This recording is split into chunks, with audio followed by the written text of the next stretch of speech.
Au début de cette imposition réduite, le dividende était imposé à Genève à hauteur de 60%, parce que les entreprises étaient elles-mêmes taxées de l'ordre de 24%.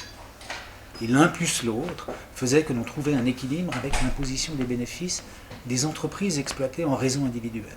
Là-dessus arrive la troisième réforme de l'imposition des entreprises, RFFA, où l'on baisse l'impôt sur le bénéfice des entreprises, puisqu'on passe de 24% à 14%.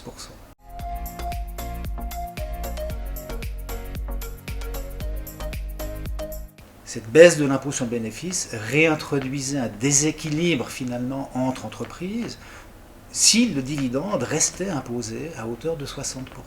Donc en accompagnement de l'imposition à 14% du bénéfice des entreprises, le législateur genevois a relevé l'imposition des dividendes, de sorte qu'aujourd'hui on en impose 70% et non plus 60%, comme c'était le cas avant 2020. Ceci étant fait pour qu'on se retrouve de nouveau à cet équilibre de l'imposition des bénéfices entre les sociétés de capitaux, les sociétés anonymes et les réseaux individuels.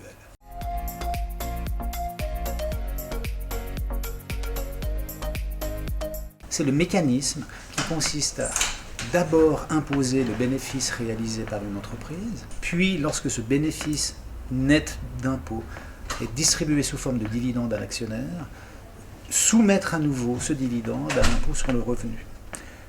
De la sorte, le bénéfice réalisé par l'entreprise est imposé deux fois, une fois dans l'entreprise, une fois dehors de l'entreprise. Et le cumul de cette imposition, finalement, vient frapper lourdement, voire trop lourdement, le bénéfice réalisé par l'entreprise. C'est pour cette raison qu'il est prévu une imposition réduite des dividendes, sous certaines conditions qui font que l'on s'adresse principalement aux entrepreneurs et aux PME.